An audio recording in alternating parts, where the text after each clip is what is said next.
Governo e política. Vamos entender o conceito de Estado? O Estado existe onde há um mecanismo político governando, é determinado pelo território, cuja autoridade conta com o amparo de um sistema legal e da habilidade de utilizar a força para implementar suas políticas. A sua tarefa é tomar decisões, executar ações, programas e projetos em prol do bem social, fazendo-se valer em alguns casos do poder coativo. Vale lembrar que o poder coativo é o poder de compelir ou obrigar, que impede o livre-arbítrio. Ei, volta aqui, você pensa que acabou? Não, Nanina, não. Esqueceu que existem suas características? 1. Soberania, onde o governo possui uma autoridade em uma determinada área. 2. Cidadania, é o reconhecimento de que as pessoas possuem direitos e deveres comuns e estão cientes do seu papel perante o Estado. 3. Nacionalismo, é a sensação de pertencer a uma comunidade política unificada. Após termos discutido algumas características importantes dos estados modernos, consideraremos agora os principais tipos de sistema político existentes dentro desses estados. Vamos conhecer os tipos de regime político? A monarquia, ela consiste num sistema de poder liderado por um único representante, sendo legado familiar através de gerações. O regime político está centrado na figura soberana do rei. O autoritarismo é um sistema político onde a participação popular é repudiada ou severamente restringida. A democracia é um regime político onde o poder é exercido pelo povo através do seu representante. Se liga aí na dica, existem outros tipos de democracia. A democracia representativa é a forma do regime político democrático onde o povo elege seus representantes. Nesse sistema político, as decisões não são tomadas em conjunto com a comunidade, e sim pelos membros eleitos para tal. A democracia participativa é a forma do regime político democrático onde o povo tem maior participação nas decisões.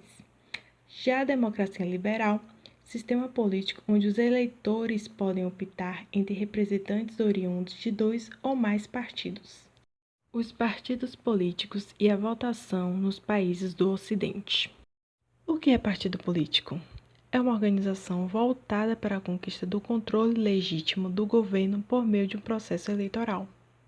Os partidos europeus de extrema-direita são os partidos conservadores. Eles voltam suas políticas e ações em prol da sua própria população. Assim sendo, os estrangeiros não são bem-vindos. Os partidos e a votação na Grã-Bretanha.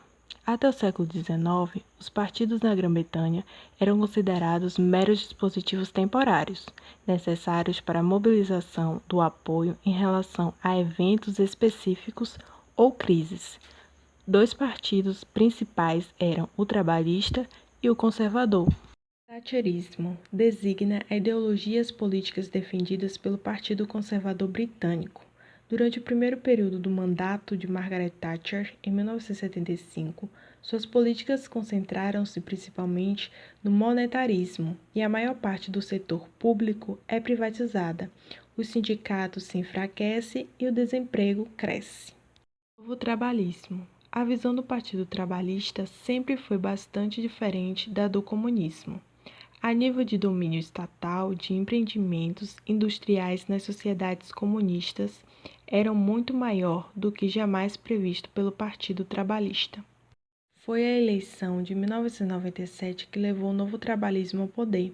Representou uma das maiores mudanças eleitorais no século XX na Grã-Bretanha. Outro ponto importante foi o resultado da eleição, onde houve uma forte atuação dos democratas liberais, que conquistaram 46 cadeiras, o resultado mais vigoroso de um partido liberal na era do pós-guerra. A política da terceira via. O novo trabalhismo queria ultrapassar os limites das categorias políticas tradicionais de esquerda e de direita.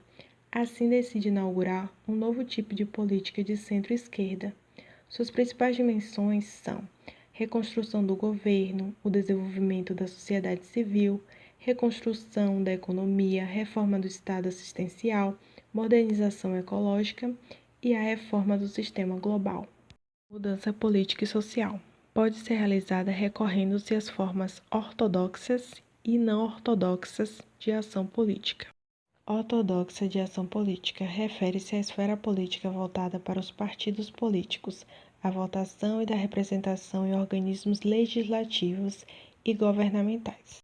Não ortodoxa de ação política refere-se às tentativas coletivas de promover um interesse comum ou de assegurar uma meta comum por meio de uma ação fora da esfera das instituições estabelecidas. A globalização e os movimentos sociais geralmente surgem com o objetivo de provocar mudanças em uma questão pública, como a expansão dos direitos civis para o segmento da população, campanhas pelos direitos das mulheres ao aborto. O avanço recente dos movimentos sociais é um reflexo dos riscos variáveis que afetam as sociedades humanas.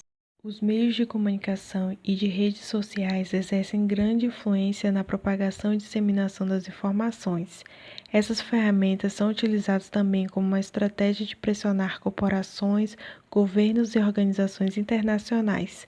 O governo também faz o uso dessas ferramentas, por exemplo, na promoção de campanhas eleitorais e sociais, a exemplo, a campanha da vacinação. Tchau, tchau, gente, até a próxima!